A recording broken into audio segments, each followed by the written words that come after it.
Jamaa akasema, vizuri, ni kweli kwamba mimi sio fundi bomba tu wa kawaida, bali nina kampuni yangu ya ufundi wa bomba. MC akajazia akasema, hii ni zaidi ya ufalme, ana matawi 40 upande wa West Coast pekee. Kifupi, huyu ni mwanaume bilionea. Wadada wakashangaa, unaambiwa, wakaanza kumwangalia kwa matamanio.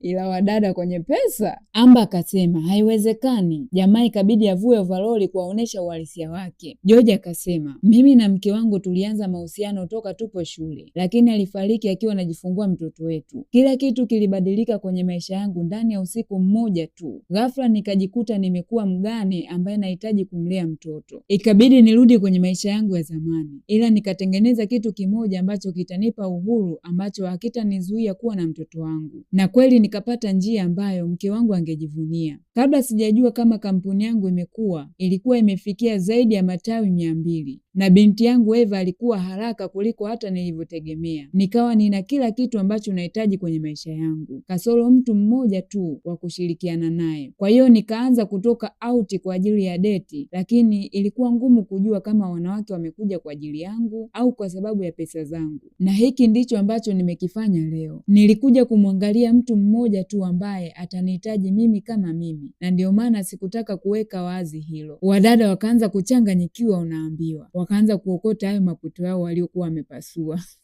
Hapa naomba wahenga wahusike kidogo. Maji yakisha mwagika hayazoreki kwa kweli. Bright bila aibu akamkimbilia George na kumshika, huku akianza kujibebisha, unaambiwa. Akasema, stori yako ni nzuri sana, ninamaanisha ni ya ajabu sana, hasa baada ya kuimaliza yote hadi kwa mtoto wako. Marcy akawa anacheka tu, unaambiwa, maana hivi punde tu kalikuwa kanamsema vibaya, alafu saizi kanamsifia.